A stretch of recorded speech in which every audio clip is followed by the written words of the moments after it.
इन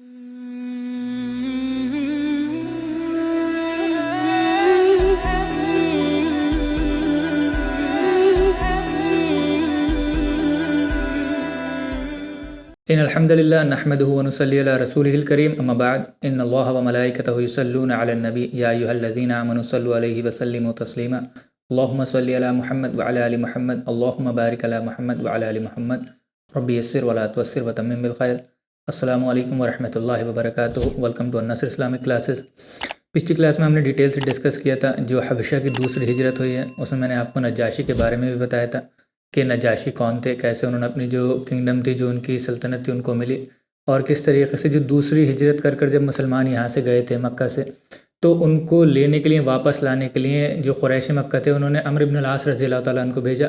उस वक्त तक हज़रत अम्र इब्न अल-आस ने इस्लाम नहीं कबूला था। वहाँ जा कर के वो अपने जिस तरीके से रिझाने की कोशिश करते हैं जो नजाशी था उसको और उसके मिनिस्टर्स को, सबको, वो हमने डिटेल से डिस्कस किया था, पढ़ा था। आज की क्लास में इंशाल्लाह हम पढ़ेंगे दो ऐसी बड़ी पर्सनैलिटीज़ के बारे में, ऐसे दो बड़े जलील व क़द्र सहाबा के बारे में जिनको पूरी उम्मत जानती है और जिनके इस्लाम कबूल करने की वजह से इस्लाम में, मक्का में जो इस्लाम को ताकत मिली बहुत ही ज़्यादा, और इस्लाम अब तक जो था बहुत गरीब था, लेकिन इन दोनों की कन्वर्जन के बाद, शहादत के बाद इस्लाम जो है खुल करके आ गया और उसको उतने उस तरीक़े से शिद्दत नहीं रही, उस तरीक़े से टॉर्चर नहीं रहा, उस तरीक़े से ओपोजिशन नहीं रहा जैसा कि इन दो पर्सनैलिटीज़ के इस्लाम कबूल करने से पहले था।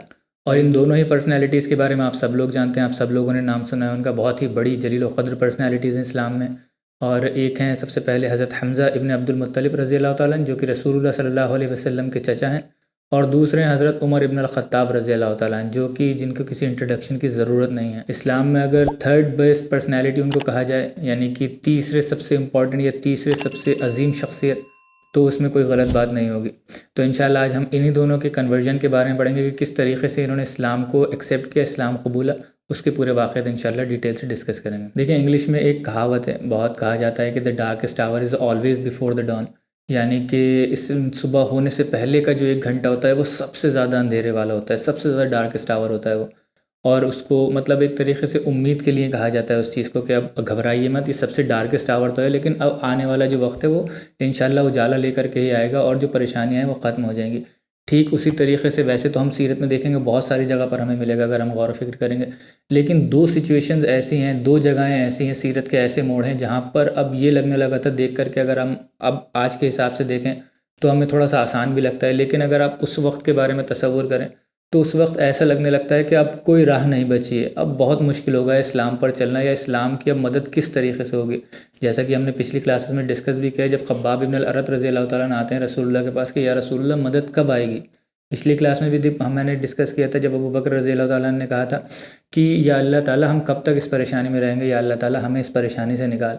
तो उस वक्त तक ऐसा लगने लगता है अगर कोई देखिए कमज़ोर ईमान का होगा तो हो सकता है कि वो उस ईमान से फिर जाए कि इतना कब तक भरोसा करें, कब तक सब्र करें हम। लेकिन वही बात है जो अल्लाह ताला ने कुरान में फरमाई है कि इन्नल्लाह मअस साबिरीन, अल्लाह ताला सब्र करने वालों के साथ है और अल्लाह ताला की मदद बहुत ही ज़्यादा क़रीब है। बार बार कुरान में अल्लाह ताला ये फरमाता है। तो यही देखेंगे हम बिल्कुल इस वक्त पर, जो ये हबशा की जो दूसरी हिजरत हुई थी उस वक्त बहुत ही ज़्यादा परसिक्यूशन होने लगा था, बहुत ज़्यादा मुसलमानों को परेशान किया जा रहा था। इवन रसूलुल्लाह सल्लल्लाहु अलैहि वसल्लम के असैसिनेशन तक के बारे में सोचने लगे थे कि अब इनको असैसिनेट किया जाए, इनको ख़त्म किया जाए तो इनकी दावत यहीं ख़त्म हो जाएगी। तो ये एक तरीके से ऐसा लगने लगा था कि अब क्या होगा, कहाँ से मदद आएगी। और ठीक इसी तरीके का एक और दूसरा इंसिडेंट होता है जब हम देखेंगे रसूलुल्लाह सल्लल्लाहु अलैहि वसल्लम ताइफ चले जाते हैं, जब बहुत ज़्यादा परेशानियाँ यहाँ हो जाती हैं और जो उनके चचा थे, वो भी चचा का भी इंतकाल हो जाता है हज़रत अबू तालिब का। तो उसके बाद रसूलुल्लाह सल्लल्लाहु अलैहि वसल्लम ताइफ जाते हैं मदद के लिए, नुसरत तलब करने के लिए कि उनके दीन की मदद की जाए, और उनके दीन को वहाँ पर ताइफ जा कर के आप लोग मेरे दीन की मदद करिए, आप यहाँ पर इस्टेब्लिश होने दीजिए, इस दीन को नाफिस होने दीजिए। तो वहाँ पर से भी वहाँ बहुत ज़्यादा परेशानियाँ, सख्तियाँ गुजरती हैं, और सबसे सख्त मरहला जो रसूलुल्लाह सल्लल्लाहु अलैहि वसल्लम की अपनी ज़बान से कहना है कि मेरे ऊपर सबसे सख्त तरीन वक्त जो था वो ताइफ का वक्त था जब मैं गया था। तो वहाँ पर भी रसूलुल्लाह सल्लल्लाहु अलैहि वसल्लम की अगर आप देखेंगे जो दुआ उन्होंने वापस आते में की है, तो ऐसा लगता है बिल्कुल कि अब कोई राह नहीं दिख रही, अब कोई रास्ता नहीं दिख रहा है। हर जगह मैंने कोशिश कर करके देख ली, मक्का में इतने वक्त तक कोशिश की, और उसके बाद भी अब मैं इधर उधर जगहों पर जा रहा हूँ, अलग अलग कबीलों के पास जा रहा हूँ मदद के लिए, नुसरत तलब करने के लिए, लेकिन कोई इस्लाम की मदद करने के लिए तैयार नहीं है। तो उस वक्त तक लगता है कि अब कोई राह नहीं बची है। तो वहीं आप देखिए कि अब हम देख सकते हैं कि बिल्कुल मोड़ पर थे रसूलुल्लाह सल्लल्लाहु अलैहि वसल्लम, दीन की जो उनको मदद मिलने वाली थी दीन को गालिब करने के लिए, यानी कि दीन को इस्टेब्लिश करने के लिए। वो मदीना के कुछ ऐसे कबाइल होते हैं जिनको रसूलुल्लाह सल्लल्लाहु अलैहि वसल्लम इवन जानते भी नहीं थे, औस और खज़रज, जिनके बारे में इंशाअल्लाह हम आगे डिटेल से डिस्कस करेंगे। तो वो लोग आकर के मदद करते हैं। ऐसी जगह से मदद आती है जहाँ से रसूलुल्लाह सल्लल्लाहु अलैहि वसल्लम या सहाबाए किराम ने सोचा भी नहीं था, तसव्वुर भी नहीं किया था। सोचिए, ताइफ जा रहे हैं, इधर उधर जा रहे हैं आसपास की जगहों पर, लेकिन मदीना के बारे में रसूलुल्लाह सल्लल्लाहु अलैहि वसल्लम ने सोचा भी नहीं था कि यहाँ से मदद आ सकती है और यहाँ पर मैं दीन को इस्टेब्लिश कर सकता हूँ। लेकिन अल्लाह ताला की प्लानिंग्स कुछ और होती हैं, अल्लाह ताला का करना कुछ और होता है। और बेशक वाकई में अल्लाह ताला सबसे ज़्यादा बेहतरीन प्लानर है। हम देखेंगे कि किस तरीके से मदीना जो था रसूलुल्लाह सल्लल्लाहु अलैहि वसल्लम के लिए कितना फ़ायदेमंद साबित होता है। तो खैर, एक ये है और एक ये इवेंट है जो हबशा के बाद जब मुसलमानों को लगने लगा था परसिक्यूशन बहुत ज़्यादा हो रहा है, अब हम यहाँ पर नहीं बच पाएंगे, तो अल्लाह ताला ने दो ऐसे बड़े बड़े जलील क़द्र सहाबाए किराम को इस्लाम कबूल करने की तौफ़ीक़ अता फ़रमाई। दो जो वहाँ की बड़ी पर्सनैलिटीज़ थी मक्का की, और जिनका बहुत रुआब था, जिनका बहुत खौफ था, लोगों के अंदर डर था, जिनकी बात को सुना जाता था, तो उन लोगों से अल्लाह ताला ने दीन की मदद की और यहाँ पर फिर मुसलमानों के लिए राह जो थी आसान हुई।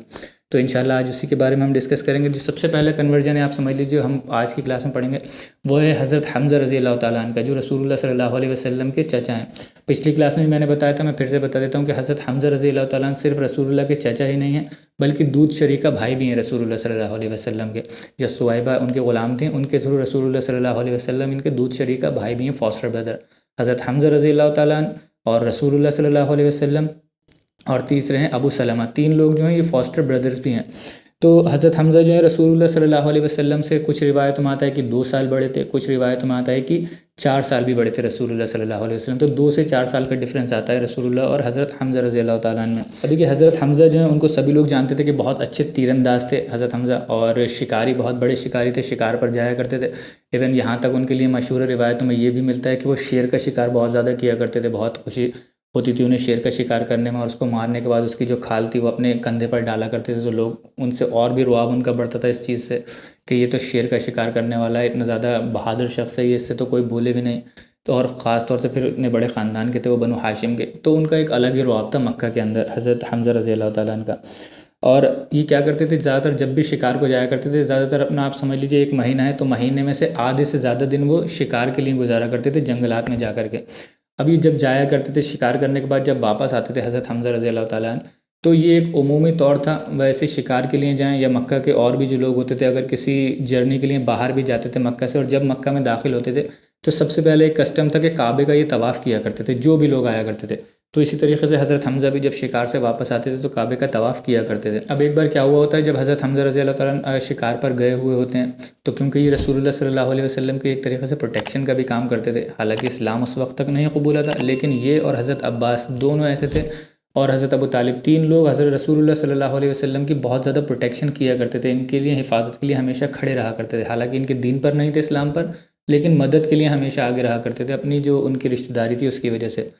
तो एक बार हज़रत हमज़ा शिकार पर गए हुए होते हैं, रसूलुल्लाह सल्लल्लाहु अलैहि वसल्लम जो हैं काबे के बाहर टहल रहे होते हैं, तवाफ़ करने जाते हैं क्या, तो वहाँ पर अबू जहल मिल जाता है रसूलुल्लाह सल्लल्लाहु अलैहि वसल्लम को, और इतना ज़्यादा गुस्सा निकालता है, गुस्से में होता है अबू जहल जो है, बहुत बुरी बुरी बातें कहता है रसूलुल्लाह सल्लल्लाहु अलैहि वसल्लम को और उनके पूरे ख़ानदान को, बनु हाशिम को, क्योंकि उनके अंदर देखिए जो ट्राइबलिज़म जो था, असबियत जो थी उनके अंदर बहुत ज़्यादा थी इस चीज़ को लेकर के, हमारा कबीला ज़्यादा अच्छा है। बनु मखज़ूम से था वो, और बनु हाशिम में हमेशा एक कॉम्पिटिशन रहा करता था, तो वो बहुत ज़्यादा बुरी भला कहता है उनको और उनके ख़ानदान को पूरा। अब वहाँ क्या होता है, कुछ औरतें खड़ी होती हैं, कुछ रिवायतों में आता है कि अब्दुल्ला इब्न जुदान की वो एक ग़ुलाम लड़की थी, कोई बांधी थी, वो वहाँ खड़ी हुई देख रही थी, तो उसको बहुत ज़्यादा बुरा लगता है। अब औरत थी, औरत की वहाँ कोई हैसियत थी नहीं, औकात थी नहीं वहाँ उस माशरे में, और वो भी ग़ुलाम थी, तो वो कुछ कर नहीं पाती हैं, लेकिन वो इस चीज़ को नोटिस करती हैं। अब रसूलुल्लाह सल्लल्लाहु अलैहि वसल्लम जो है उस चीज़ पर वहाँ पर रिस्पॉन्स नहीं करते हैं, और रसूलुल्लाह सल्लल्लाहु अलैहि वसल्लम अपना तवाफ़ करते रहते हैं जो भी है, और वो रसूलुल्लाह को बुरा भला कहता रहता है, लेकिन जब थक जाता है तो वहाँ से चला जाता है अबू जहल। कुछ वक्त के बाद करना ये होता है कि हज़रत हमज़ा रज़ी अल्लाह ताला अन्हु आते हैं, और आने के बाद जब शहर में दाखिल होते हैं और तब काबे का तवाफ़ कर रहे होते हैं, तो वो औरत वहीं खड़ी होती है, अब्दुल्ला इब्न जुदान की जो ग़ुलाम थी, वो हज़रत हमज़ा को रोकती है। वो कहती है कि या अबू उमारा, अबू उमारा उनका लक़ब था, कुनियत थी, उसके नाम से बुलाया, उनके नाम से बुलाया जाता था हज़रत हमज़ा को। या अबू उमारा, काश तुमने देखा होता कि आज तुम्हारे भतीजे के साथ कितना ज़्यादा बुरा सलूक किया है अबू जहल ने, और उसने तुम्हारे ख़ानदान को, बनु हाशिम को, एक एक शख्स को बहुत बुरा भला कहा है, उसने गालियाँ निकाली हैं उनके ऊपर। तो हज़रत हमज़ा जो हैं उनको बहुत ही बुरी लगती है ये चीज़। एक तो ख़ानदान की बात आ गई और फिर रसूलुल्लाह सल्लल्लाहु अलैहि वसल्लम जैसे नेक शख्स जो कुछ किसी को कहते भी नहीं थे, आज़ियत भी नहीं पहुँचाते थे, उनको आकर के उसने इतना ज़्यादा बुरा भला कहा है। तो वो गुस्से में जाते हैं और जा कर के देखते हैं कहाँ है ये। उनको पता होता है कि वहाँ नादी में ही मिलेगा जो दारुन नदवा था अबू जहल। तो फिर हज़रत हमज़ा जो है सीधे दारुन नदवा जाते हैं, वहाँ पर सारे लोग बैठे हुए होते हैं और सीधे जाते हैं वो अबू जहल के पास और जा कर के उनके हाथ में तीर कमान जो कमान होती है वो जा कर के उसके चेहरे पर मारते हैं बहुत बुरे तरीके से और उससे कहते हैं कि तू मेरे भतीजे को अजियत पहुँचाता है, उसको तकलीफ़ देता है, जबकि तुझे पता है कि मैं आज से उसके दीन पर हूँ। अब तू उसको मतलब कोई भी अजियत पहुँचा करके दिखा, मैं आज से अपने भतीजे के दीन पर हूँ, उसकी और बढ़ कर के प्रोटेक्शन करूँगा। तो वहाँ पर नादी दारुन नदवा में जितने भी लोग बैठे होते हैं वो आते हैं, हज़रत हमज़ा के ऊपर हमलावर होते हैं। तो जो अबू जहल होता है वो वहाँ पर रोक देता है, वो कहता है कि नहीं, अबू हमारा जो है वो ठीक कह रहे हैं और आज मैंने वाकई में, उसको अपनी गलती का भी रियलाइजेशन होता है कि आज मैंने वाकई में एक ऐसे लेवल पर जा कर के हज़रत मोहम्मद सल्लल्लाहु अलैहि वसल्लम की बेइज़्ज़ती की है या उनसे इस तरीके से इस लहजे से बात की है जो कि हमारे जो अशराफिया ख़ानदान है उनके शयान शान नहीं है, हमें नहीं करना चाहिए था, मुझे नहीं बोलना चाहिए था। तो इनका गुस्सा जो है जायज़ है, उनको रहने दो। तो फिर हज़रत हमज़ा भी उसके बाद कुछ नहीं कहते हैं और वहाँ से चले जाते हैं। अब ये चले तो जाते हैं, हज़रत हमज़ा रज़ी अल्लाह ताला अन्हु घर आते हैं तो वो ये सोचते हैं, परेशान होते हैं कि मैंने ये इमोशंस में आकर ये कह तो दिया, हालांकि अभी तक तो उन्होंने इस्लाम कबूला ही नहीं था, लेकिन वो अपने भतीजे की मोहब्बत में आकर के, कह लीजिए रसूलुल्लाह सल्लल्लाहु अलैहि वसल्लम की मोहब्बत में आकर के वो ऐसी चीज़ कह देते हैं जिसके बारे में उनका भी खुद ईमान नहीं था उसके ऊपर। तो वो परेशान रहते हैं, वो कहते हैं कि रात भर मुझे नींद नहीं आई। इब्न इस्हाक़ की रिवायत में ये भी मिलता है कि वो कहते हैं मैं फिर काबे में आया, रात को उठ कर के काबे के पास आया और मैंने अल्लाह ताला से बड़ी गिड़गिड़ा कर दुआ मांगी कि या अल्लाह, मैं ऐसी चीज़ के बारे में कमिटमेंट कर बैठा हूँ जिसका मेरे दिल में अभी ख़ुद नहीं था, मुझे इरादा पता नहीं था। और या अल्लाह, अगर ये तेरा दीन जो है हक़ है, ये जो मोहम्मद सल्लल्लाहु अलैहि वसल्लम जिसकी दावत दे रहे हैं, अगर ये हक़ है तो मेरे दिल में उसके लिए घर कर दे, उसके लिए मेरे लिए दिल में जगह बना दे और मुझे क्लियर कर दे इस चीज़ के बारे में कि ये हक़ है, हक़ के बारे में क्लियरली बता दे मुझे। और अगर ये चीज़ हक़ नहीं है, ये गलत है, ये चीज़ मैंने इमोशंस में आकर के कोई गलत बात कह दी है, तो या अल्लाह ताला फिर मुझे सुबह देखना नसीब नहीं हो, मैं इस रात में ही मर जाऊँ, इस रात में ही गुजर जाऊँ, मेरी वफ़ात हो जाए। तो वो कहते हैं, हज़रत हमज़ा उसी रिवायत में ये तक मिलता है कि वो कहते हैं कि मैंने अभी हाथ अपने नीचे भी नहीं किए थे दुआ से, लेकिन मेरे दिल में जो इस्लाम के लिए मोहब्बत थी जागने लगी, आने लगी। मैं रसूलुल्लाह सल्लल्लाहु अलैहि वसल्लम के पास गया सुबह में और दारुल अरक़म जाते हैं और दारुल अरक़म जा कर के रसूलुल्लाह सल्लल्लाहु अलैहि वसल्लम को अपना पूरा मामला बताते हैं, ऐसे ऐसे हुआ और मैंने इमोशनली कह दिया था, हालांकि मैं अभी 100% सेटिस्फाइड नहीं था इस्लाम से।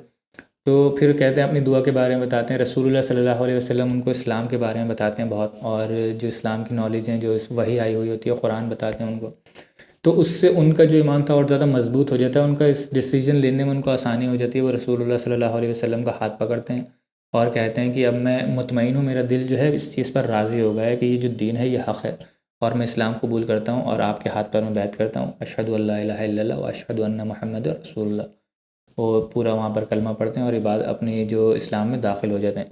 तो ये हज़रत हमज़ा रज़ी अल्लाह ताला अन्हु का इस्लाम कबूल करना था। कहते हैं कि हज़रत हमज़ा रज़ी अल्लाह ताला अन्हु का इस्लाम कबूल करना सबसे बड़ा बूस्ट था, पहला सबसे बड़ा बूस्ट, कि उनके इस्लाम कबूल करने के बाद अब ऐसा नहीं होता था कि हर कोई आकर के किसी पर भी हमलावर हो जाए, मारे किसी को भी।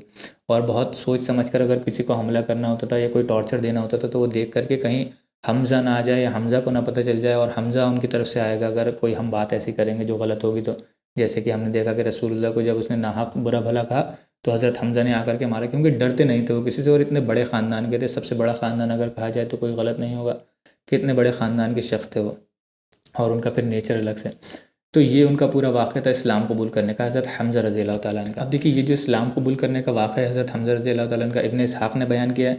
इब्न इसहाक़ से ही और जितने भी दीगर सीरत की किताबों में बयान किया जाता है और वहीं से जो अर्रहीक़ुल मख़तूम में भी बयान किया गया है।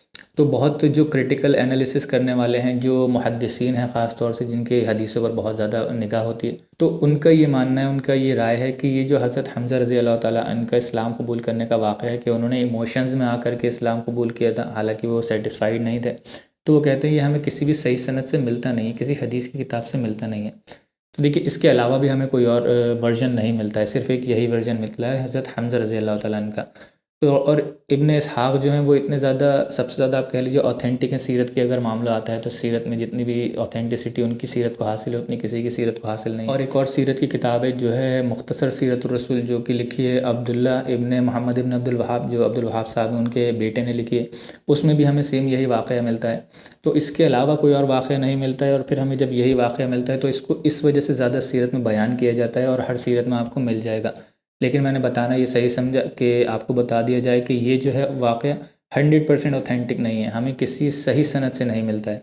लेकिन क्योंकि हम ज़्यादातर वाक़यात जो है इब्न इसहाक़ से ही लेते हैं, तो हमें उसी के ऊपर रिलाई करना पड़ता है।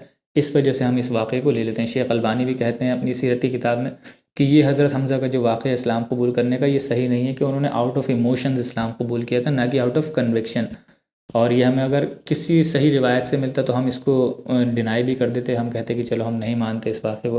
लेकिन जब कोई और हमारे पास वाक़या नहीं है तो हम इसी वाक़े पर रिलाई करते हैं और हम इसी वाक़े को मानते हैं कि हाँ शायद ऐसा ही हुआ होगा हज़रत हमज़ा के इस्लाम कबूल करने के वाक़े में। अब देखें जो दूसरे शख्स हैं उनके बारे में क्या बताना, उनको तो किसी इंट्रोडक्शन की ज़रूरत ही नहीं है। हज़रत उमर इब्न अल-ख़त्ताब रज़ी अल्लाह तआला।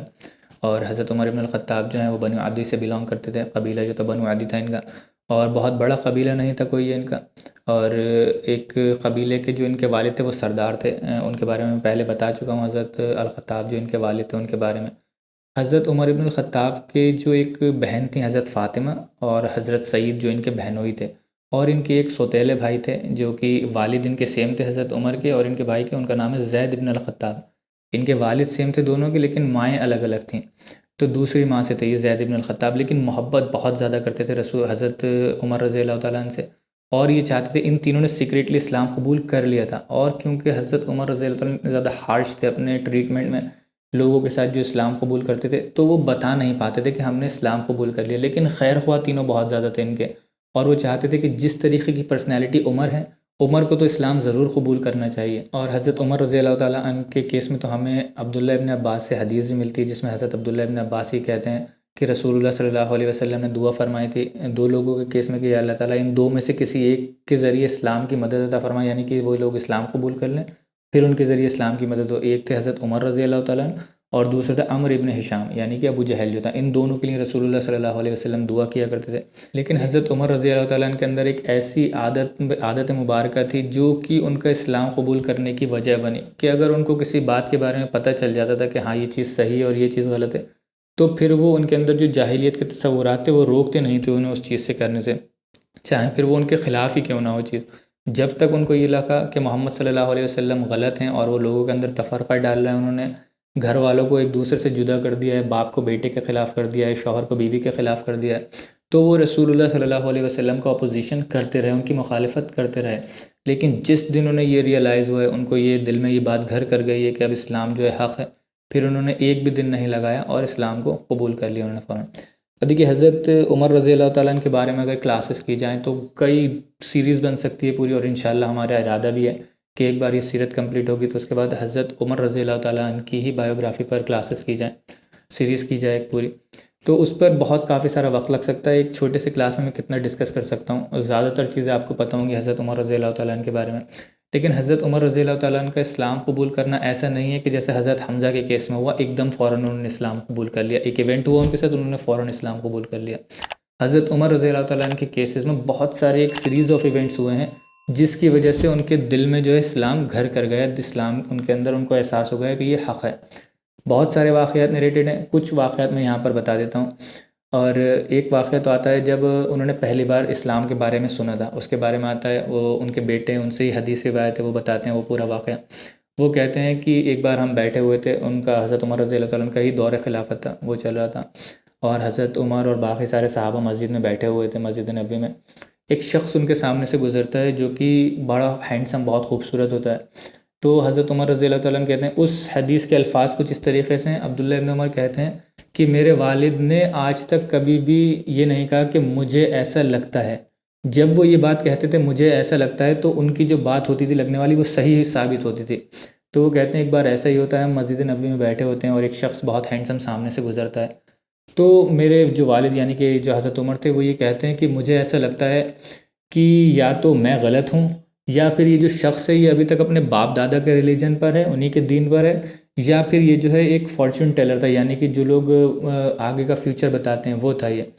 तो उसको बुलाओ मेरे पास, इस शख्स को बुलाओ मेरे पास। तो उस शख्स को बुलाया जाता है हज़रत उमर के पास। हज़रत उमर पूछते हैं उनसे क्या मामला है, और तुम यही बात पूछते हैं कि क्या तुम अपने बाप दादा के रिलीजन पर हो। तो वो कहते हैं नहीं, मैं तो इस्लाम कबूल कर लिया।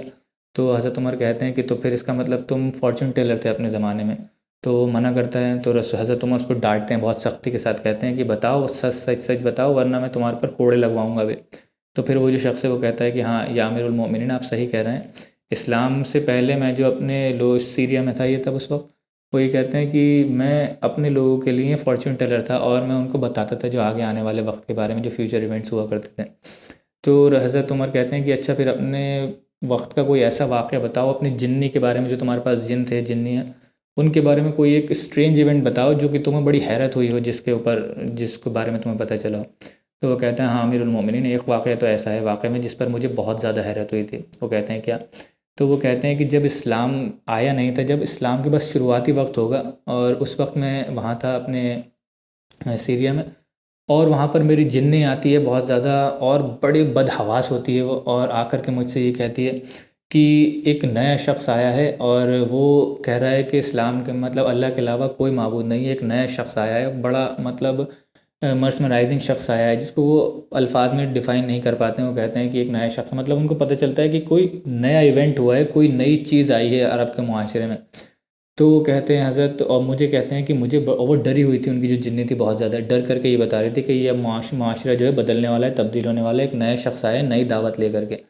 तो उस पर हज़रत उमर कहते हैं, और वो कहता है, वो शख्स जो है वो ये कहता है कि मुझे बड़ी ज़्यादा हैरत हुई, बहुत ज़्यादा मैं एस्टॉनिश हुआ इस चीज़ से कि जिन्नी जो है वो भी डर सकती है, उनके अंदर भी खौफ आ सकता है, क्योंकि वो तो बड़ा ताकतवर समझते थे जिनों को। तो वो कहते हैं मुझे पहली बार रियलाइज़ हुआ कि जिन और जिन्नियाँ जो हैं वो भी डर सकती हैं। तो ये चीज़ मेरे लिए बड़ी हैरत अंगेज़ थी। तो हज़रत उमर कहते हैं कि ठीक, तुमने ठीक बयान किया। उस वक्त एक मेरे साथ ऐसा वाक़या हुआ था जो मुझे भी बहुत अजीब लगा था, बहुत ज़्यादा एस्टॉनिशिंग था मेरे लिए। उसी वक्त के आसपास ही कहते हैं कि बात है कि जब मैं काबे के बाहर किसी बुत के सामने लेटा हुआ था, और वहाँ पर एक शख्स आया, उसने आकर के क़ुरबानी जो क़ुरबान करते थे, बलि चढ़ाते थे, उसने आकर के बलि चढ़ाई उस बुत के आगे, और बुत के ऊपर जब खून लगाया तो वो जो बुत था वो लरज़ उठा, बड़ी ज़ोर से उसने चीख मारी, और उसकी चीख मुझे सुनाई दी, और उस बुत ने ये कहा कि इस मुआशरे, ये मुआशरा जो अब तब्दील होने वाला है, इस मुआशरे में एक ऐसा शख्स आ गया है जो ये कह रहा है कि ला इलाहा इल्लल्लाह, जो कह रहा है कि अल्लाह के अलावा कोई इलाह नहीं है, सिर्फ़ अल्लाह ही है अकेला। और वो कहते हैं, हज़रत उमर कहते हैं कि मुझे बड़ा ही ज़्यादा एस्टॉनिशिंग लगी वो चीज़। और कुछ ही वक्त के बाद हमें ये बात के बारे में पता चला कि मोहम्मद सल्लल्लाहु अलैहि वसल्लम जो हैं वो नए दीन की एक दावत लेकर के आए हैं, जिसका क्रक्स जो है, उनकी जो मेन दावत थी वो यही थी, ला इलाहा इल्लल्लाह। तो वो कहते हैं वो मेरे लिए बड़ा एस्टॉनिशिंग था। अभी जब उन्होंने बात सुनी होगी कि एक शख्स आ गया, तो उस वक्त तक रसूलुल्लाह सल्लल्लाहु अलैहि वसल्लम सीक्रेट दावत दे रहे होंगे, उनके पास वही आ चुकी होगी। कुछ वक्त के बाद जब वो कहते हैं कि हमें पता चला, तो इसका मतलब वो जो सीक्रेट दावा का जो रसूलुल्लाह सल्लल्लाहु अलैहि वसल्लम का दौर था, उसके कुछ वक्त बाद जब रसूलुल्लाह ने पब्लिकली आकर अपनी दावत बताई, तो उनको पता चला होगा हज़रत उमर को। तो ये उनके लिए बड़ा, तो वो कहते हैं पहली बार तब मैंने इस्लाम के बारे में सुना था, तब मुझे पता चला था इस्लाम के बारे में। तो ये पहला इवेंट था जहाँ पर उन्हें इंट्रोडक्शन होता है इस्लाम के बारे में, कि इस्लाम है, या कोई एक शख्स आया है जो ये कह रहा है कि अल्लाह के अलावा कोई इबादत के लायक नहीं है। अब इसके अलावा जो हज़रत उमर रज़ी अल्लाह ताला अन्हु के बारे में एक और जो हमें दूसरा वाक़या मिलता है, जो कि बहुत ज़्यादा ऑथेंटिक है, बहुत ज़्यादा मशहूर है, वो हमें मिलता है, वो इब्न इसहाक़ में भी है, वो वाक़या हमें मिलता है कि हज़रत उमर रज़ी अल्लाह ताला अन्हु उस वक्त तक, क्योंकि देखिए मक्का में जब इस्लाम नहीं आया था तो मक्का में शराब नोशी बहुत आम थी, ज़्यादातर लोग शराब पिया करते थे। कुछ ही इंडिविजुअल्स ऐसे थे जो कि उनके पास अल्लाह ताला की स्पेशल प्रोटेक्शन थी, या अल्लाह ताला की हिदायत थी उनके पास, कि वो शराब में कभी भी इन्वॉल्व नहीं हुए। दो शख्स तो हमें ऐसे पता है सामने से, एक रसूलुल्लाह सल्लल्लाहु अलैहि वसल्लम जिन्होंने कभी शराब को हाथ भी नहीं लगाया, और एक हज़रत अबू बकर रज़ी अल्लाह ताला अन्हु। दो लोग ऐसे थे जिन्होंने कभी शराब को हाथ ही नहीं लगाया अपनी ज़िंदगी में, इस्लाम से पहले भी, और इस्लाम के बाद तो फिर कोई सवाल ही नहीं उठता है। जिस मुआशरे में इतनी ज़्यादा आम थी, हर शख्स शराब पीता था, हर घर में शराब का कारोबार होता था, और हर घर में शराब पाई जाती थी, उस मुआशरे में आप सोचिए कि अल्लाह ताला की कैसी प्रोटेक्शन थी उनके पास। जिबिल्ल हिदायत जिसको कहते हैं उनके अंदर थी कि ये चीज़ गलत है, इसको हम नहीं पिएंगे। तो उन लोग बस, लेकिन ज़्यादातर लोग जो मैंने बताया कि वहाँ के मक्का के जो लोग थे वो इन्वॉल्व थे शराब में, शराब नोशी में, शराब पिया करते थे। उसी में हज़रत उमर रज़ी अल्लाह ताला अन्हु का भी इन्वॉल्वमेंट था, शराब पिया करते थे उस वक्त, और शराब पीने के बाद बहुत ज़्यादा पिया करते थे। हज़रत उमर के बारे में तो आता है। तो एक दिन वो कहते हैं कि मुझे तलब हुई शराब पीने की, रात का वक्त हो रहा था, तो मैं उस तरीक़े का, मतलब पहला समझ लीजिए पुराने ज़माने का बार गए हो जहाँ पर शराब पिलाई जाती थी, और मैख़ाने जिसको कहते हैं, वो मैख़ाने जाते हैं, तो वहाँ पर कहते हैं कि शराब कोई होता ही नहीं है। मैं ये देख करके बड़ा हैरत में हुआ कि कोई भी शख्स नहीं है वहाँ पर। दूसरे मैख़ाने जाता हूँ तो वहाँ पर भी देखता हूँ कि वहाँ पर भी कोई नहीं है, इवन बारटेंडर भी नहीं है वहाँ पर जो शराब पिलाने वाला होता है। तो वो कहते हैं कि फिर मैंने सोचा सीधा शराब जो पिलाने वाला है उसके घर जाऊँ, किसी को जानते थे वो, उसके घर पर तो मिल ही जाएगी। जब उसके घर पर जाते हैं तो वो घर पर भी नहीं मिलता है। तो वो कहते हैं कि मैं परेशान हो गया। फिर मैंने सोचा कि जो ये मेरे अंदर बुरे ख़यालात आ रहे हैं शराब पीने के, इसको छोड़ो मैं काबे का तवाफ़ ही कर लेता हूँ, काबे का तवाफ़ करके घर चला जाऊँगा। तो वो जब काबे के पास जाते हैं रात में, तो रसूलुल्लाह सल्लल्लाहु अलैहि वसल्लम वहाँ पर नमाज़ पढ़ रहे होते हैं। तो ये देखिए वो जो अल्लाह ताला का करना होता है, अल्लाह ताला की प्लानिंग। तो रसूलुल्लाह सल्लल्लाहु अलैहि वसल्लम जब कुरान पढ़ रहे होते हैं तो हज़रत उमर कहते हैं कि लाओ मैं सुनकर देखूँ ये क्या पढ़ते हैं, क्या ऐसा जादू है इनके अंदर। तो वो कहते हैं कि मैं काबे के ख़िलाफ़ के अंदर छुप करके और रसूलुल्लाह सल्लल्लाहु अलैहि वसल्लम के हल्के हल्के करीब आ गया। पीछे थे, अब रसूलुल्लाह सल्लल्लाहु अलैहि वसल्लम को ये अंदाज़ा नहीं था। रसूलुल्लाह सल्लल्लाहु अलैहि वसल्लम सूरतुल हाक़्क़ा पढ़ रहे थे। देखिए एक तो कुरान का वैसे ही अंदाज़ इतना ज़बरदस्त है, ऊपर से हर सूरत और ख़ास तौर से जो मक्की सूरतें हैं वो तो मतलब ऐसी हैं कि जैसे उनके दिमाग पर चोट करती हैं एकदम से। मक्का का जो माशरा था उन लोगों के अंदर। मदनी सूरत जो उसमें ज़्यादातर शरीयत आई है, क्योंकि वहाँ पर एक स्टेट नाफिज़ की थी, रसूलुल्लाह सल्लल्लाहु अलैहि वसल्लम ने एक इस्लामिक स्टेट क़ायम की थी, तो उस मुआशरे को उस कवानीन के हिसाब से चलाना था। तो वहाँ पर उस हिसाब से आया, और अहले किताब थे वहाँ, तो उनसे डीलिंग थी, तो उनके हिसाब से वो आयतें आती थी। उनकी अलग अपनी एक खूबसूरती है, लेकिन जो एक मक्का के में जो मक्की आयतें हैं, जो मक्की सूरतें हैं, उनकी अलग ही एक खूबसूरती है। तो जैसे ही हज़रत उमर रज़ियल्लाहु ताला अन्हु काबे के ख़िलाफ़ के अंदर से रसूलुल्लाह के पास जाते हैं, सुनते हैं, तो उनको बहुत ज़्यादा अमेज़ हो जाते हैं वो कुरान के अंदाज़ से। और क्योंकि एक रिदमिक स्टाइल है कुरान का, तो उनको लगता है कि ये किसी शायर का कलाम है। जो शायर वहाँ पर आकर के बोला करते थे, लोगों को मर्समराइज़ कर दिया करते थे उस मुआशरे में, तो उनको लगता है कि सबसे करीब ये शायर है, शायर का ये कलाम है। तो सूरतुल हाक़्क़ा में आयत आती है, रसूलुल्लाह सल्लल्लाहु, जिस वक्त ये सोचते हैं फ़ौरन उस वक्त ही रसूलुल्लाह सल्लल्लाहु अलैहि वसल्लम, आप कह लीजिए कि अल्लाह ताला का क़द्र था करना था ये कि उसी वक्त रसूलुल्लाह सल्लल्लाहु अलैहि वसल्लम आयत तिलावत करते हैं, वमा हुआ बिक़ौलि शायरिन क़लीलन मा तुअमिनून, कि ये किसी शायर का कलाम नहीं है। रसूलुल्लाह सल्लल्लाहु अलैहि वसल्लम उस वक्त पढ़ते हैं। अब देखिए अगर हम एक तरीक़े से देखें तो ऐसा लगता है कि जैसे रसूलुल्लाह सल्लल्लाहु अलैहि वसल्लम के थ्रू अल्लाह ताला जो है हज़रत उमर रज़ियल्लाहु ताला अन्हु से बात कर रहा है, उनका जो इनर कॉन्शियस है। अब ये सोच रहे हैं, क्योंकि रसूलुल्लाह को तो नहीं पता था कि वो क्या सोच रहे हैं या कौन है पीछे, कौन क्या कर रहा है, लेकिन अल्लाह ताला को तो पता था। अल्लाह ताला ने एक मौजज़ाना तरीक़े से, आप कह लीजिए कि उसी चीज़ पर उसी वक्त पर वो आए जिस वक्त वो ये पढ़ रहे थे, और उन्होंने अपने जहन में सोचा कि ये किसी शायर का कलाम है। तो अल्लाह ताला कहता है, उसमें एक आयत आती है कि नहीं, ये किसी शायर का कलाम नहीं है। तो शायर का कलाम नहीं है तो वो कहते हैं कि ये किसी काहिन का कलाम होगा। फिर ये क्योंकि उनको पता कैसे चल गया, वो ये सोचते हैं कि मोहम्मद सल्लल्लाहु अलैहि वसल्लम को पता कैसे चल गया, तो वो कहते हैं हो सकता है कि ये काहिन, वो काहिन है, काहिन का कलाम है। तो फिर अगली लाइन उसी में सूरतुल हाक़्क़ा में फ़ौरन ही आती है, वमा बिक़ौलि काहिन, कि ये काहिन का भी कलाम नहीं है। तो बहुत ज़्यादा अमेज़ हो जाते हैं फिर इस चीज़ पर हज़रत उमर रज़ियल्लाहु अन्हु। तो फिर वो अपने आप में सोचते हैं कि फिर कहाँ से आ रहा है ये, फिर क्या चीज़ है ये। तो अल्लाह ताला की उसमें अगली जो सूरतुल हाक़्क़ा में अगली लाइन क्या है, तंज़ीलुम मिर रब्बिल आलमीन, कि ये अल्लाह ताला की तरफ से नाज़िल हो रहा है, अल्लाह ताला की तरफ से है ये। तो इस चीज़ पर जो है हज़रत उमर रज़ियल्लाहु अन्हु और ज़्यादा वो ये समझते हैं कि ये जो मोहम्मद सल्लल्लाहु अलैहि वसल्लम है, ये अपने पास से बना रहे हैं, और ये जादूगर हैं कोई बहुत बड़े, और हो सकता है कि ये इन्होंने मुझे देख लिया, उनको पता चल गया हो, और ये अपने पास से ये चीज़ें बनाए जा रहे हैं। तो फिर उसमें अगली आयत फ़ौरन ही आती है, जब हज़रत उमर ये सोचते हैं कि ये अपने आप से बना रहे हैं, तो उसमें फ़ौरन अल्लाह ताला ये कहता है कि मोहम्मद सल्लल्लाहु अलैहि वसल्लम अपने पास से एक अल्फ़ाज़ भी नहीं बोलते हैं, और उनको जो है इस चीज़ की इजाज़त नहीं दी। अगर वो अपने पास से एक भी चीज़ बोलेंगे तो हम उनकी शहरक जो है वो दबा देंगे। जितना हम उनको हुक्म देते हैं बोलने का, जितना हम उनके मतलब नाजिल करते हैं उनके पास आए थे, वो सिर्फ़ वही आयतें बोलते हैं, अपने पास से कुछ नहीं बोलते हैं। तो ये चीज़ सुन कर के हज़रत उमर रज़ियल्लाहु ताला अन्हु, मतलब उनके दिमाग में कोई चीज़ नहीं बचती, वो वहाँ से भाग जाते हैं। वो कहते हैं कि ये उनको समझ में नहीं आते कि हुआ क्या उनके साथ ये पूरा वाक़या। और उसी में कहते हैं कि ये पहला वाक़या था जब इस्लाम मेरे दिल में एंटर किया, इस्लाम मेरे दिल में दाखिल हुआ पहली बार, जब मुझे इस्लाम के बारे में थोड़ी सी, आप कह लीजिए कि सॉफ्ट स्पॉट हुआ उनके लिए, इस्लाम के लिए दिल के अंदर उनके। अब जो तीसरा बड़ा वाक़या है वो है बहुत कॉमन वाक़या है, बहुत कॉमनली सब लोगों को पता होता है, हज़रत उमर रज़ियल्लाहु ताला अन्हु के इस्लाम कबूल करने का वाक़या, जिसमें हज़रत उमर रज़ियल्लाहु ताला अन्हु रसूलुल्लाह सल्लल्लाहु अलैहि वसल्लम को कत्ल करने के लिए निकलते हैं इरादे से घर से अपने, नाउज़ुबिल्लाह। तो उसमें होता क्या है, दारुन नदवा में ये डिस्कशन चल रहा होता है कि अब क्या करा जाए, मोहम्मद सल्लल्लाहु अलैहि वसल्लम की दावत को कैसे रोका जाए। परेशान हो जाते हैं, वहाँ पर आर्ग्यूमेंट्स भी नहीं होते उनके पास रोकने के लिए उन्हें कोई। तो वो कहते हैं कि मोहम्मद सल्लल्लाहु अलैहि वसल्लम को कत्ल किया जाए, असैसिनेट किया जाए। ये अबू जहल जो है वो ये कहता है कि ठीक है, ये बढ़िया आइडिया है, और अगर कोई शख्स कत्ल करता है उमर को, वो मोहम्मद सल्लल्लाहु अलैहि वसल्लम को, तो मैं उसे 100 लाल ऊँट दूंगा, रेड कैमल्स, उनके यहाँ बहुत ज़्यादा उसकी वैल्यू हुआ करती थी, 100 ऊँट, और 100 अशरफियों से भरी हुई थैलियाँ जो हुआ करती थी, सिल्वर से भरी हुई, सिल्वर उक़ैयाज़ वहाँ पर चलती थी, वो दूंगा मैं उसे, तो माला माल हो जाएगा। बहुत बड़ा एक समझ लीजिए एक प्राइस सेट करता है अबू जहल जो है। तो हज़रत उमर रज़ियल्लाहु ताला अन्हु कहते हैं, एक तो वैसे ही उनके जहन में ये बात चल रही होती है, वो परेशान होते हैं कि मोहम्मद सल्लल्लाहु अलैहि वसल्लम ने तफ़रक़ा डाल दिया इस मुआशरे में, और मुआशरे को डिवाइड कर करके रख दिया है। तो वो वहाँ से अपने घर जाते हैं, घर जा कर के सोचते हैं कि हाँ, मैं मोहम्मद सल्लल्लाहु अलैहि वसल्लम को कत्ल कर दूँ, और कत्ल करने के बाद जो होगा देखा जाएगा, तो कम से कम ये प्रॉब्लम से तो हमें छुटकारा मिलेगा। तो वो जाते हैं घर, इरादा करते हैं, तलवार लेते हैं, अपनी तलवार लेकर के। अब तलवार जो है वो अपनी नयाम से बाहर निकली हुई होती है, उनकी ऐसी तलवार लेकर के जा रहे होते हैं सड़क पर। तो उनको एक तो हज़रत उमर और उनके ऊपर गुस्से के एक्सप्रेशन अलग पता चलते थे, जिसमें कि उनकी पर्सनैलिटी थी, एक्सट्रोवर्ट जिस तरीके के होते। तो वो जब जा रहे होते हैं तो हर मक्के में जिस जगह से निकलते हैं सब लोग देखते हैं कि उमर जो है तलवार लेकर के जा रहे हैं, बड़े गुस्से में, बड़ी तेज़ी में, बड़े फ्यूरियस दिख रहे हैं, क्या मामला है, क्या माजरा है। तो रास्ते में उनको एक सहाबी मिलते हैं, नुआइम इबन अब्दुल्ला। और नुआइम इबन अब्दुल्ला जो है वो सीक्रेटली इस्लाम कबूल कर चुके होते हैं, लेकिन उनका इस्लाम ज़ाहिर नहीं होता है। वो देखते हैं हज़रत उमर को ये तलवार लेकर के गुस्से में जाते हुए, तो वो पूछ लेते हैं। अब कह लीजिए कि उनके अंदर इतनी डेयरिंग कहाँ से आई, ये अल्लाह ताला का करना, अल्लाह ताला का क़द्र, क्योंकि हज़रत उमर से तो कोई बोल नहीं सकता था उस वक्त तक। और इनको इस वाक़े के अलावा कोई फिर जानता भी नहीं है। ये जो सहाबी जो थे नुआइम इबन अब्दुल्ला को ज़्यादा वाक़यात भी नहीं आते इनके। तो एक ऐसे सहाबी ने इतने बड़े जलील क़द्र सहाबी को रोका, या इतनी बड़ी पर्सनैलिटी को रोका, तो ये अल्लाह ताला का क़द्र था एक तरीक़े से कहना। और रास्ते में कहते हैं कि इब्न इसहाक़ में तो हमें ये भी मिलता है कि जब वो चले होते हैं अपने घर से ये इरादा कर करके, तो बहुत रास्ते में सुपर नेचुरल चीज़ें होती हैं जो हज़रत उमर को रोकने की कोशिश करती हैं।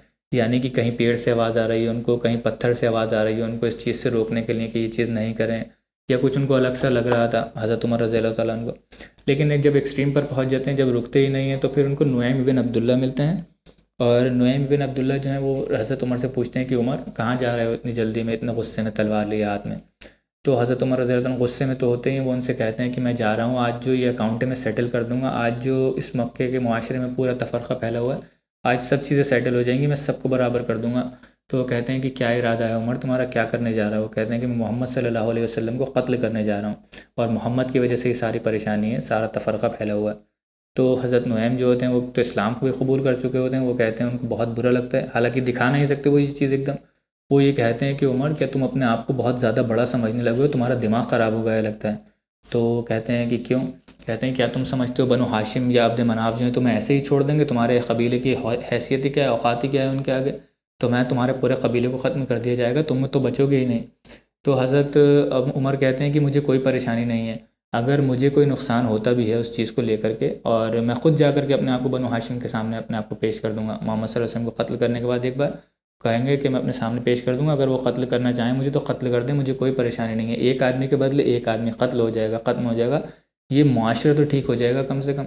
देखिए कितनी सच्चाई से वो इस चीज़ को मानते हैं कि मोहम्मद सल्लल्लाहु अलैहि वसल्लम जो गलत हैं। अब उनका करैक्टर आप कह लीजिए ऐसा दिखता था कि सामने से बहुत हार्ड दिखते थे हज़रत उमर रज़ी अल्लाह तआला अन्हु, लेकिन अंदर की तरफ से जो थे बहुत सॉफ्ट थे, बिल्कुल जैसे हाथ की हथेलियाँ होती हैं, उनका दिल जो था इसी तरीके से नरम था। और सामने जैसे हम देखते हैं हाथ हमारा सख्त है, तो उस तरीके का जो मिजाज था हज़रत उमर रज़ी अल्लाह तआला अन्हु का था। और वो जब तक ये सोचते थे अपने दिल से, वाकई में ये मानते थे कि मोहम्मद सल्लल्लाहु अलैहि वसल्लम ने तफ़रक़ा डाल रखा है, तो वो ये कहते हैं कि मैं उनको कत्ल करके बनु हाशिम के पास जाऊँगा, उनसे कहूँगा अगर मुझे कत्ल करना है तो कत्ल कर दो, इसमें मुझे कोई परेशानी नहीं है। तो जो नुआइम बिन अब्दुल्ला है वो ये सोचते हैं कि अब इनको कैसे रोका जाए। तो वो फिर हज़रत उमर वहाँ से जाने लगते हैं। वो कहते हैं कि एकदम घबराहट में आकर के कह लीजिए, या कुछ उनको समझ में नहीं आता है, तो वो ये कहते हैं कि वहाँ कहाँ जा रहे हो तुम, उनको मोहम्मद सल्लल्लाहु अलैहि वसल्लम को रोकने पहले अपने घर की तो खबर ले लो उमर। तो वो कहते हैं कि घर की खबर, वहाँ पर हज़रत उमर एकदम से रुक जाते हैं। वो कहते हैं मेरे घर से क्या मुराद है तुम्हारी? तो कहते हैं कि तुम्हारी बहन जो फ़ातिमा बिन्त अल ख़त्ताब और उसका जो शौहर है सईद बिन ज़ैद, इन दोनों ने इस्लाम कबूल कर लिया और तुम्हें उन्हीं के बारे में नहीं पता, जाकर के पहले उनसे निपटो, उनको कत्ल करो अगर करना है तो हज़रत उमर का बस ये सुनना होता है। वो जो जितना गुस्सा उनका रसूलुल्लाह सल्लल्लाहु अलैहि वसल्लम के लिए था, वो सारा इधर चैनलाइज होता है, इधर डायरेक्ट हो जाता है अपनी बहन और अपने बहनोई के ऊपर। तो वहाँ से सीधे रसूलुल्लाह की जगह फिर वो अपनी बहन और बहनोई के घर चले जाते हैं। सीधे वहाँ जाते हैं, दरवाज़े पर नॉक करते हैं। बहुत मशहूर वाक़ा है, सब ने सुना है ये, कि वहाँ पर जो है वो पढ़ रही होती हैं रसूलुल्लाह सल्लल्लाहु अलैहि वसल्लम। जब कोई नया कॉन्वर्ट्स हुआ करते थे, इस्लाम कबूल किया करते थे, तो उनके साथ एक कारी असाइन कर दिया करते थे कि वो कारी जो है उनको ये कुरान के बारे में सिखाएं, पढ़ाएं, उनको बताएं कि कैसे पढ़ना है, और उसके बारे में बताते थे, तजवीद वगैरह ये सारी चीज़ें। तो वहाँ पर जो उनकी बहन को असाइन किए गए थे वो कोई और नहीं, जिनके बारे में आप पहले पढ़ चुके हैं, खब्बाब इब्न अल अरत रज़ी अल्लाह तआला अन्हु, जिनके बारे में हमने बहुत पिछली क्लास में डिस्कस किया था डिटेल से। तो वो वहाँ पर उनको पढ़ा रहे होते हैं। अब जैसे ही हज़रत उमर रज़ी अल्लाह अन्हु उनके दरवाज़े पर पहुँचते हैं, तो वो आवाज़ सुन लेते हैं कि कोई चीज़ पढ़ी जा रही है। अब उनको ये नहीं पता होता है क्या पढ़ रहा है, कौन पढ़ा रहा है। वो नॉक करते हैं दरवाजे को, तो घबरा से जाते हैं उनके भाई और जो उनकी बहन और जो बहनोई थे, वो जो हाथ में उनके पार्चमेंट थे जिस पर लिखा हुआ था कुरान, उसको छुपा देते हैं बिस्तर के नीचे। और खब्बाब इब्न अल अरत को बिस्तर की तख़त जो उनके यहाँ पड़ा हुआ था चारपाई, उस चारपाई के नीचे कहते हैं कि तुम छुप जाओ। उनको छुपा देते हैं वहाँ पर, क्योंकि एक तो खब्बाब इब्न अल-अरत के ऊपर वैसे ही इतना ज़्यादा जुल्म होता था, उनकी मालकिन करती थी। अब यहाँ पर पता चला हज़रत उमर के हाथ लग गए तो पता नहीं छोड़ेंगे भी नहीं। हज़रत उमर का इतना ज़्यादा डर था कि वो चारपाई के नीचे ही घुस जाते हैं। अब वो जब अपनी बहन उनकी दरवाज़ा खोलती हैं, आते हैं अंदर, तो वो गुस्से में देखते हैं, कहते हैं कि क्या हो रहा था यहाँ पर, कैसी आवाज़ें आ रही थी, मैंने कुछ सुना है तुम्हें पढ़ते हुए। उनकी बहन कहती हैं कि नहीं ऐसा तो कुछ नहीं है, तुम बैठो आकर के और बैठो, मैं तुम्हारे लिए पानी लाती हूँ। वो गुस्से में होते हुए कहते हैं कि नहीं पानी वगैरह कुछ नहीं, मैंने ये सुना है कि तुमने इस्लाम कबूल कर लिया है और इस्लाम कबूल कर लिया है। वो कहती हैं, उनकी बहन कहती हैं कि नहीं ऐसा तो मामला नहीं है, बैठो तो उमर, तुम बात तो सुनो। तो जब इतनी बात कह ही रहे होते हैं, वो उनके बहनोई को पकड़ लेते हैं गिरेबान से। वो कहते हैं कि तुम बताओ। तो उनकी बहन को गुस्सा आ जाता है। वो कहते हैं कि अगर हाँ हमने कबूल कर लिया तो क्या करोगे तुम, हमें रोक लोगे, क्या करोगे तुम। तो उनकी बहनोई को इतने गुस्से में आ जाते हैं ये सुन करके हज़रत उमर, उनके बहनोई को गिराते हैं, उनके ऊपर चढ़ करके बैठ जाते हैं, उनको मारना शुरू कर देते हैं बहुत ज़्यादा। कहते हैं कि हाँ मैं तुम्हें मारूंगा और तुम इस्लाम से फिरो, इस्लाम को छोड़ दो, तुम अपने बाप दादाओं के रिलीजन पर वापस आ जाओ। तो जब मार रहे होते हैं तो उनके बहनोई जो होते हैं वो डिटर्मिंड होते हैं, हालांकि बहुत ही खामोश मिजाज के थे। और हज़रत उमर का आप कह लीजिए बिल्कुल 180 डिग्री बिल्कुल उलट वो थे कैरेक्टरिस्टिक के। लेकिन वो कहते हैं कि नहीं उमर, अब हम इस चीज़ को अपनी जान गंवा देंगे लेकिन हम इस्लाम को नहीं छोड़ेंगे। वाकई में इस्लाम का नूर ऐसा ही होता है। अल्लाह ताला हम सभी को इस तरीके से इस्लाम की जो असल मोहब्बत है वो अता करे अल्लाह ताला हमारे दिलों में। तो वो कहते हैं कि अब हम कभी इस्लाम नहीं छोड़ेंगे। उनकी बहन आती है, उनकी बहन, अब देखिए जैसे भाई हैं उन्हीं बाप की जो औलाद हैं वही उनकी बहन भी हैं। जो खून हज़रत उमर की रगों में दौड़ रहा है वही खून उनकी बहन की भी रगों में दौड़ रहा था। वो गुस्से में आती हैं, वो कहती हैं कि उमर जल्लाद मत बनो, तुम हमेशा हमारे ऊपर जल्लाद बने रहते हो और तुम हमेशा अपनी जो टिरनी कह लीजिए, जो तुम्हारी अपनी पावर है वही हमारे ऊपर दिखाते हो, और जो तुम चाहोगे वैसा नहीं होगा। इस्लाम में ऐसा मामला नहीं है। इस्लाम में तो अगर माँ बाप भी ज़बरदस्ती करेंगे तो उनकी हुक्म सुनने का नहीं है। तुम तो फिर भाई हम तुम्हारी बात नहीं मानेंगे, चाहे तुम हमें कत्ल ही क्यों ना कर दो। और ये सुन करके हज़रत उमर उनको बहुत ज़ोर से धक्का देते हैं और कुछ में आता है कि उनका हाथ इतने ज़ोर से झटकते हैं कि उनके हाथ से उनके चेहरे मुबारक पर उनकी जो बहन थी लग जाता है और उनके मुंह से खून बहने लगता है। अब जैसे ही खून बहने लगता है तो अब देखिए, जैसा मैंने कहा कि सामने से तो बहुत ज़्यादा सख्त हैं लेकिन उनका दिल उतना ही नरम था हज़रत उमर रज़ी अल्लाह तआला अन्हु का। जब अपनी बहन के खून निकलता हुआ देखते हैं तो एकदम से उनका दिल जो है पिघल जाता है। फ़ौरन अपने बहनोई को छोड़ते हैं और अपनी बहन की तरफ मुतवज्जह होते हैं और खून देखने के लिए जाते हैं, खून पोंछने के लिए। तो उनकी बहन उनका हाथ झटक देती हैं और कहती हैं कि या वदू अल्लाह, यानी कि अल्लाह के दुश्मन, मेरे ऊपर हाथ मत लगाना, बिल्कुल भी दूर हो जाओ मुझसे बिल्कुल। तो हज़रत उमर रज़ी अल्लाह तआला अन्हु बैठ जाते हैं और अपना सिर पकड़ते हैं। वो कहते हैं कि या अल्लाह ये क्या हो गया और मोहम्मद सल्लल्लाहु अलैहि वसल्लम ने हमारे साथ क्या कर दिया है। जिस चीज़ को वो कह रहे थे वो अपने घर में वो इस चीज़ को कह लीजिए कि नोटिस करते हैं कि हमारे घर में भी तफ़रक़ा हो गया। मेरी बहन जो मुझसे इतनी ज़्यादा मोहब्बत करती थी वो मुझसे बुरा मान रही है और मैंने अपनी बहन को मारा, अपनी मतलब बहन को, इस चीज़ के लिए। तो वो सिर पकड़ कर बैठ जाते हैं। इतनी देर में उनकी नज़र पड़ती है जो उन्होंने छुपाया था, जो कुरान के पन्ने लिखे हुए थे, वो उसको उठाने के लिए आगे बढ़ते हैं। तो उनकी बहन जो है वो खींच लेती हैं, वो रोक लेती हैं। वो कहती हैं कि नहीं तुम नहीं पढ़ सकते, तुम जो हो पाक नहीं हो। इसको कुरान की जो हिफाजत है बहुत ज़्यादा हिफाजत की जाती है। कुरान का एक अपना मर्तबा, एक अपना मयार है और जब तक पाकीज़ा नहीं हो तब तक इंसान उसको हाथ भी नहीं लगा सकता। तो उनकी बहन मना कर देती हैं, कहीं वो डरती हैं कि ये उमर कुछ करे नहीं, कुरान के साथ बेद भी ना करे इन आयतों की। तो उमर कहते हैं कि ठीक है, देखो मेरा गुस्सा जो था उतर गया, तुम्हारी जो बात कहना थी कह ली, जो मुझे बात कहना थी वो कह दी। कम से कम मुझे दिखाओ तो ये है क्या चीज़, मैं पढ़ना चाहता हूँ। क्योंकि उन्होंने सुनी थी एक बार रसूलुल्लाह सल्लल्लाहु अलैहि वसल्लम को पढ़ते हुए। तो उन्होंने कहा कि तो उनकी बहन मना करती हैं, कहती हैं कि नहीं इसको ऐसे नहीं पढ़ा जा सकता और इसको पाक होकर के पढ़ना पड़ता है। तो रसूल वो कहते हैं कि मुझे क्या करना पड़ेगा। वो कहते हैं गुस्ल कर करके आओ तब मैं तुम्हें दूंगी पढ़ने के लिए। तो हज़रत उमर रज़ी अल्लाह तआला जाते हैं, गुस्ल करते हैं, गुस्ल करने के बाद आते हैं तो उनको पढ़ने के लिए देती हैं। वो सूरत ताहा है, बहुत उस रिवायत में हमें मिलता है कि सूरत ताहा थी वो, और सूरत ताहा इतनी खूबसूरत है, आप पढ़ेंगे तो आपका मतलब कोई भी, जब आपको देखिए ये पता होता ना उनका कि उसके पीछे एक बैकग्राउंड क्या है तो आपको और ज़्यादा अच्छी लगती है वो चीज़। अब जब आप पढ़ेंगे कि हज़रत उमर जिस तरीके से लड़ रहे थे, जो उनके अंदर थॉट्स थी, वो ये कह रहे थे कि नहीं तो तफ़रक़ा डालने के लिए ये चीज़ आई है, मोहम्मद सल्लल्लाहु अलैहि वसल्लम ने तफ़रक़ा डाल दिया है, मुआशरे को ख़त्म कर दिया है, पूरे भाइयों को एक दूसरे से लड़ा दिया है, बेटों को एक दूसरे से लड़ा दिया है। उसी चीज़ को ऐसा लगता है कि फिर अल्लाह ताला हज़रत उमर रज़ी अल्लाह तआला से बात कर रहा है कि ये चीज़ हमने, ये कुरान जो है इसलिए नहीं उतारा है कि तुम आपस में लड़ो तफ़रक़ा डालो, बल्कि ये तो अल्लाह की किताब है और इतने ज़बरदस्त तरीक़े की उसमें आयतें हैं। तो हज़रत उमर रज़ी अल्लाह तआला का दिल बिल्कुल पिघल जाता है और वो कहते हैं कि वाक़ई में इस चीज़ के लिए लड़ रहे हैं क्या इस चीज़ के लिए इस मुआशरे में इतनी ज़्यादा लड़ाई हो रही है, इतनी ज़्यादा मुखालफत हो रही है मोहम्मद सल्लल्लाहु अलैहि वसल्लम की। ये तो ऐसा लग रहा है किसी हक़ की तरफ से आया, वाक़ई में ये अल्लाह ताला का कलाम लग रहा है। तो बस उनका इतना कहना होता है, जो हज़रत खब्बाब बिन अल-अरत जो हैं वो डरे हुए नीचे छुपे होते हैं, वो निकल आते हैं। वो कहते हैं उमर मुबारक हो, तुम्हारे लिए खुशखबरी है, तो हज़रत उमर भी एकदम से हैरत अंगेज़ हो जाते हैं, ये कहाँ से, ये कौन निकल आया। वो कहते हैं ख़ब्बाब तुम क्या कर रहे हो। वो कहते हैं अच्छा तुम पढ़ा रहे थे, तुम्हारी आवाज़ थी वो जो मैंने बाहर से सुनी थी। वो कहते हैं कि हाँ उमर, मैं ही पढ़ा रहा था, मेरी आवाज़ थी और तुम्हारे लिए खुशखबरी है। तो वो पूछते हैं क्या खुशखबरी। कहते हैं कि रसूलुल्लाह सल्लल्लाहु अलैहि वसल्लम ने दुआ मांगी थी दो लोगों के केस में, एक अबू जहल और एक उमर इब्न ख़त्ताब। लगता है कि वो तुम्हारे हक़ में कबूल हो गई है वो दुआ। तो फिर हज़रत उमर रज़ी अल्लाह तआला अन्हु कहते हैं कि ठीक है, मुझे मोहम्मद सल्लल्लाहु अलैहि वसल्लम के पास लेकर के चलो। कहाँ है मोहम्मद सल्लल्लाहु अलैहि वसल्लम। वो लेकर वो बताते हैं कि दारुल अरक़म में, आप वहाँ जा कर के मिल सकते हैं। हज़रत उमर वहाँ से जाते हैं दारुल अरक़म सीधे, और दारुल अरक़म जब पहुँचते हैं तो वही उनके हाथ में तलवार होती है। जब नॉक करते हैं दरवाज़े पर तो सहाबा इकराम जो अंदर दारुल अरक़म में होते हैं वो झांक करके देखते हैं तो पता, कहते हैं कि उमर तो तलवार लिए खड़ा है बाहर। तो रसूलुल्लाह सल्लल्लाहु अलैहि वसल्लम और हज़रत हमज़ा भी वहाँ मौजूद होते हैं उस वक्त। तो हज़रत हमज़ा कहते हैं कि आने दो उमर को अंदर, अगर वो किसी नेक इरादे से आए तो ठीक है, हम उससे बात करेंगे, इस्लाम उसके सामने पेश करेंगे। लेकिन अगर किसी गलत इरादे से वो आया है तो आज उसका किस्सा यहीं निपटा दिया जाएगा, उसको उसी की तलवार से मैं उसकी गर्दन काट दूंगा। तो जैसे ही दरवाज़ा खोल करके हज़रत उमर रज़ी अल्लाह तआला अन्हु को अंदर किया जाता है, अंदर बुलाया जाता है। तो अब देखिए हम एक और रसूलुल्लाह सल्लल्लाहु अलैहि वसल्लम का एस्पेक्ट देखते हैं जो कि बहादुरी का एस्पेक्ट है रसूलुल्लाह सल्लल्लाहु अलैहि वसल्लम का, कि वो डरते नहीं थे।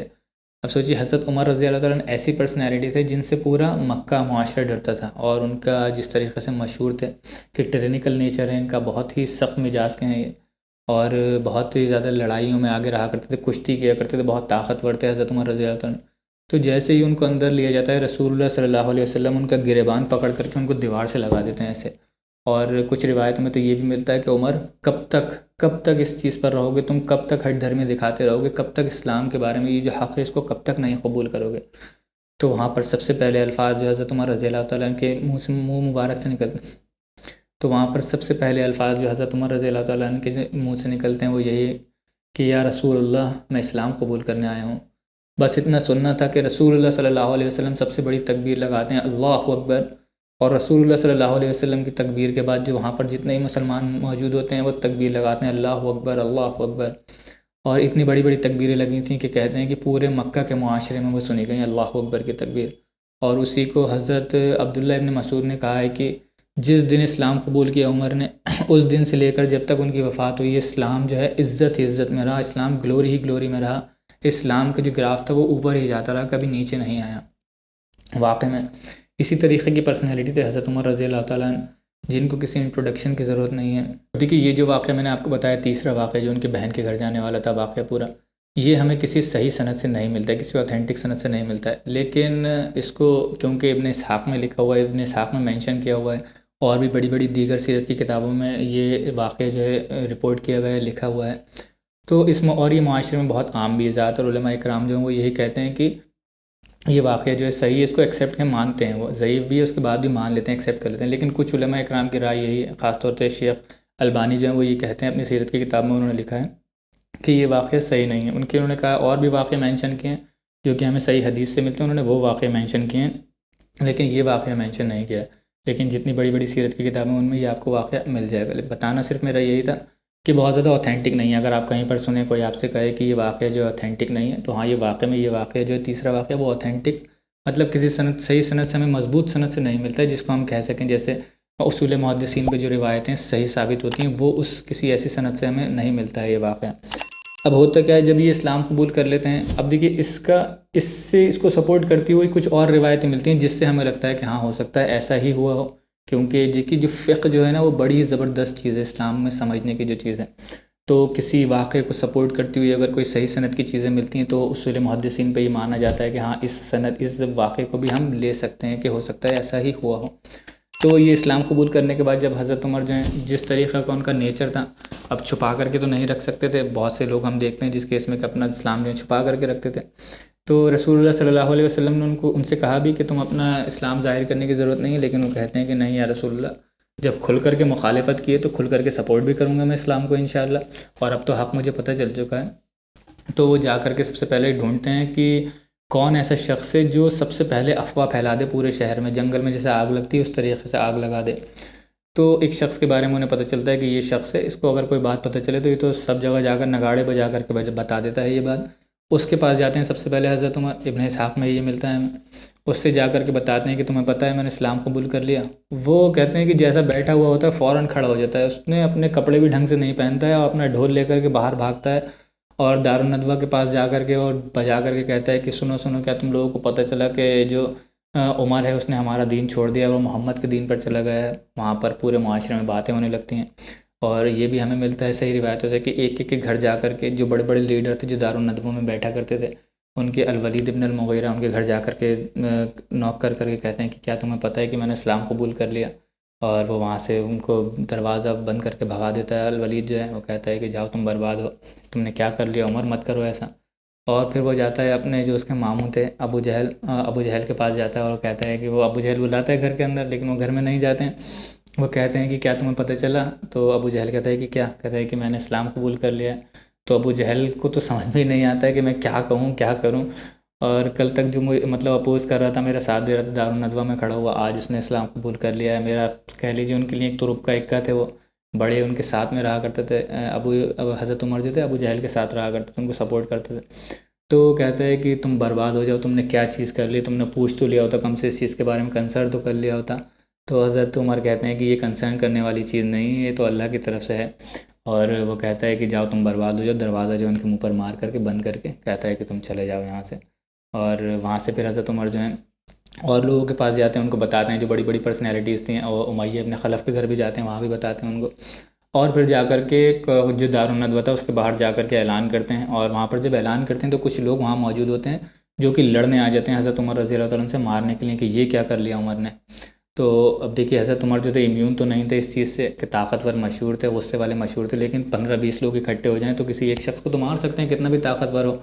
कोई मूवी तो नहीं चल रही है, कोई फैंटेसाइज सीन तो नहीं चल रहा है यहाँ पर कि एक आदमी 20-20 लोगों को 25-25 लोगों को मारेगा।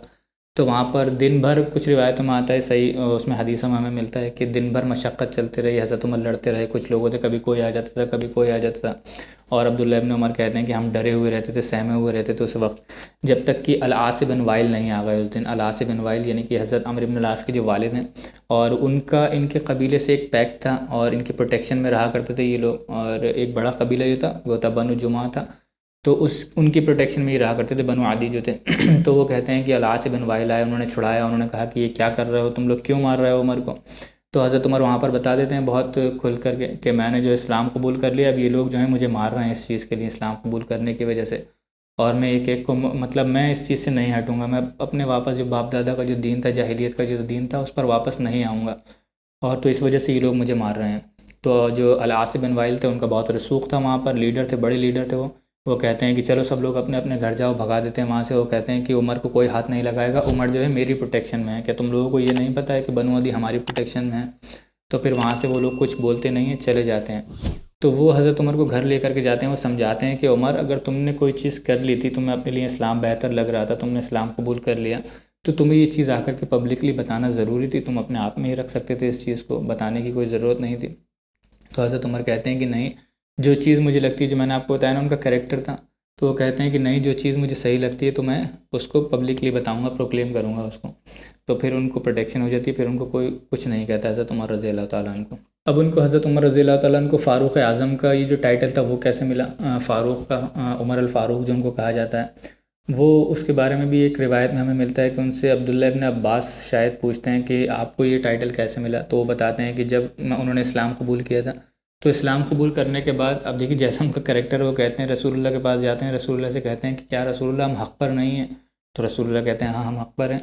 तो वो कहते हैं कि क्या इस्लाम जो है वो इस अल्लाह की तरफ से दीन नहीं है? वो कहते हैं अल्लाह का दीन है। कहते हैं कि क्या आप अल्लाह के नबी नहीं हैं? तो वो कहते हैं रसूलुल्लाह हाँ मैं आखिरी नबी हूँ अल्लाह ताला का। तो कहते हैं कि फिर हम छुप कर के क्यों अपना दीन जो है फ़ॉलो करें? हम जा कर के काबे के बाहर जा कर के जमात से नमाज़ पढ़ेंगे और कोई हमें रोकने वाला नहीं होगा। तो रसूलुल्लाह सल्लल्लाहु अलैहि वसल्लम इस चीज़ पर एग्री कर जाते हैं। अभी तक तो देखिए सहाबा ऐसे नहीं थे जो कि इतना बोल्ड डिसीजन ले सकें और उस चीज़ को डिफेंड भी कर सकें उन लोगों को अगर लेकर के जाएं। लेकिन हज़रत हमज़ा और हज़रत उमर रज़ी अल्लाह तआला जब ये दो लोग हो गए, तो इनकी वजह से और सहाबा की भी हिम्मत बन गई, जो कि थे तो बड़े बड़े अशराफिया घरों के, लेकिन उनकी हिम्मत बन गई। तो उन्होंने कहा, रसूलुल्लाह ने कहा कि हाँ ये सही आइडिया है, हमें जा कर के नमाज़ पढ़ना चाहिए। तो वो काबे के बाहर जाकर नमाज़ पढ़ते हैं, रसूलुल्लाह बीच में होते हैं, उनको प्रोटेक्ट करते हुए सारे जो लोग होते हैं मुसलमान वो घेरा बना लेते हैं और उसमें उस सर्किल में सबसे आगे जो होते हैं दो लोग एक दूसरे का हाथ पकड़े हुए, वो होते हैं हज़रत उमर और हज़रत हमज़ा रज़ियल्लाहु ताला अन्हु। वो जाकर काबे के बाहर नमाज़ पढ़ते हैं। तो दारुन नदवा में कुछ लोग बैठे हुए होते हैं, वलीद इब्न उत्बा इब्न रबिया या वलीद इब्न मुगीरा और अबू जहल भी होता है। वो कहते हैं कि इनकी इतनी हिम्मत ही, यहाँ आकर के नमाज़ पढ़ेंगे, अभी इनको मज़ा चखाते हैं हम। तो मारने के लिए उत्बा इब्न रबिया आगे आता भी है, तो उसको अबू जहल रोक लेता है। वो कहता है कि देखो पागल मत बनो, ऐसी कतार, ऐसी जगह, यहाँ पर ऐसे लोग, ऐसी जमात जहाँ पर दो लोग उमर और हमज़ा एक साथ मौजूद हैं, वहाँ पर कोई बेवकूफ़ी लड़ने के लिए जाएगा, मत लड़ो, हमें बहुत बुरी मुंह की खाना पड़ जाएगी हो सकता है, और इससे फिर उनको और ज़्यादा हिम्मत मिलेगी। तो अबू जहल वहाँ रोक देता है उनको। तो उस वाक़े के बाद से वो कहते हैं कि रसूलुल्लाह सल्लल्लाहु अलैहि वसल्लम ने उनको फ़ारूक का टाइटल दिया था, जो उनका फ़ारूक का जो टाइटल पड़ा, उमर इब्न फ़ारूक, उमर अल फ़ारूक जो उनको कहा जाता है। अब देखिए, अगर हम हज़रत उमर रज़ियल्लाहु ताला की ब्लेसिंग्स के बारे में बात करें, फ़जीलत के बारे में बात करें, तो उनकी फ़जीलत बताने में हो सकता है कई कई क्लासेस लग जाएँ, इतनी ज़्यादा उनकी फ़जीलत हैं हज़रत उमर रज़ियल्लाहु ताला की। लेकिन जो दो मुझे पर्सनल फेवरेट लगती हैं हज़रत उमर रज़ियल्लाहु ताला की जो फ़जीलत हैं, जो उनमें से वो मैं आपको बता देता हूँ।